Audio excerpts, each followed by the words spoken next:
Mga kasyoko, ito yung ginawa natin ngayon. Yung unit na to, nilipat natin galing yan doon. So tinanggal natin doon at nilagay nga natin dito yung unit para pag tiningnan to sa labas hindi kita, tama? So yan yung purpose ng lower. So ngayon nag-vacuum na tayo, and then wala pa itong power supply kasi andun yung breaker. So yung supply niyan gagapang dun sa taas, lalabas dun sa ilalim ng kisamitas, tatapos na naman siya dito. Yan, then ngayon para marantes lang natin to kasi nagbabacuum na ako. Nilagyan natin ng supply ito. So lalagay natin ng supply, tapos saksak natin dun sa ano natin dito sa extension, and then sabang nagbabacuum na tayo, kanina pa ako nagvacuum mga 15 minutes 20 minutes. So nagbabacuum, so bago natin yung pag tinanggal natin yung hose natin, pag pinatay natin yung vacuum natin, yan dapat i-close natin yung valve. Info talaga dapat para walang walang hangin na babalik sa system, no? Kasi pag open yung valve, papasok yung hangin. Ayan, close na yan, and then saka natin patayin yung vacuum. Ayan, then tanggalin na natin to. Ayan. So pagtapos nyan, kasi naka-close naman yung ano natin, bubuksan naman natin tong dalawang alin key dito para ma-release yung preyon. Yan. Tapos pag binuksan natin yan, kuha lang tayo ng alin. Ayan, ito bubuksan na natin to. Una natin buksan yung high side nya. Yan. Okay, bukas na. Sagad natin ng bukas to, no? Yan, sagad. Kailangan sagad para iwas dyan, leak. So sunod naman natin yung low side niya. Yan. Okay.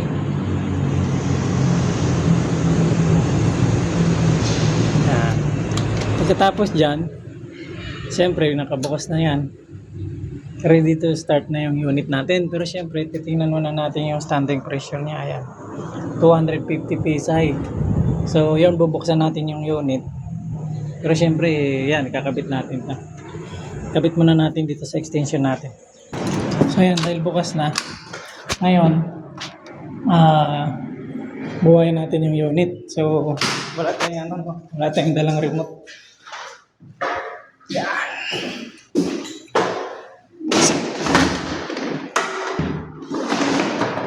So yun, buhayin natin to manual. Pindutin lang natin to. Okay. So nabuhay na. Ayan.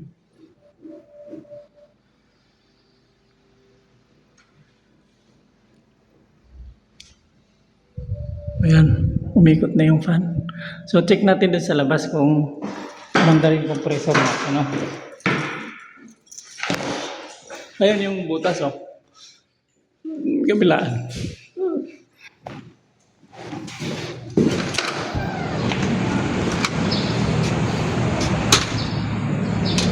So hindi pa umandar, no? Check natin yan. Siyempre kunan natin siya ng reading ng amperahe. Dito naman sa paggamit naman ng tester natin, plummeter tawag dito. Ilalagay lang siya natin sa amperes, tapos dapat naka AC. So AC means actual current, no? So tapos yung isang supply, ayan, yung isang supply nito, ika-clamp lang natin ng ganito. Ayan. So yan, pag umandar yung compressor, makikita nyo yung reading dyan. So ito naman yung reference nya sa reading ng unit. Ayan. So cooling is 3.53, maximum nya is 66.14. So aantayin natin na umandar yung outdoor para maano natin kung okay yung kanyang karga. Ano, no? So ito bago naman, kaya wala namang yung problema. Siyempre ito pala yung natin, no? Dito pala tayo ngayon sa Tower C. Ayan, no? Ito yung Ayan, ito ang phase 1. Ito naman yung phase 2. So yan, ito tapos na talaga. May mga pansis na lang na konti.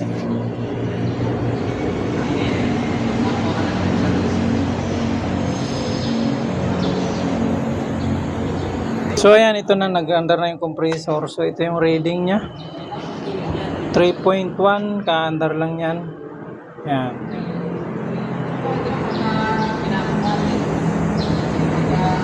So antayin lang natin na antayin lang natin na mag-birit yung compressor.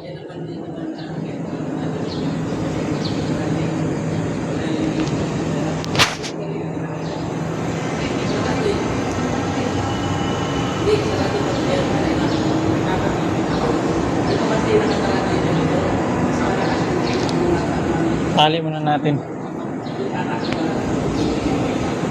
So yung pressure niyan is 100 pero hindi pa siya hindi pa nagbirit yung compressor. Pag bumirit yan, tataas na yan. Pagka yun na yung pinaka final niya na pressure yan. Dahan-dahan yan tataas yan, 100 plus na. So R32 150 PSI. So may maximum tolerance naman tayo at syempre meron pa rin siyang kung 130, 140, 135.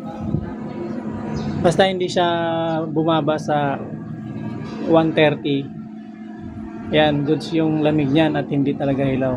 Pag 100 na, so kailangan niya mag-recharge. So ito naman, bago yung unit kaya nasa tamang pressure dyan. So may mga tendency din naman na sa unit minsan nagkakaproblema pero bihira po yun. So yun, tingnan natin yung amperes niya. So yan, 3.4 na pinaliktad natin kasi tinali natin. 3.4, tapos ayan, mapapansin nyo nagpapawis na yung kanyang high side. So sa inverter kasi low side saka high side parehas lumalamig. Hindi siya katulad sa dati na R32, R22, yung mga hindi siya mainit yung high side. So kung dating installation yung mga high side walang balot, yung low side lang yung may balot. Okay, punta naman tayo sa loob. So dito na tayo, tingnan natin kung may lamig.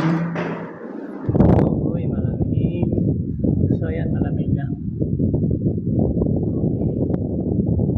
So yan ang natin to. Running na lang natin. Tapos mamaya ligpit na ako dyan para lipat ako dun sa Tower CD naman 7th floor. May problema yung unit doon na ayusin natin. Okay, thank you so much for watching. Kasyokoy vlog Kasyokoy vlog.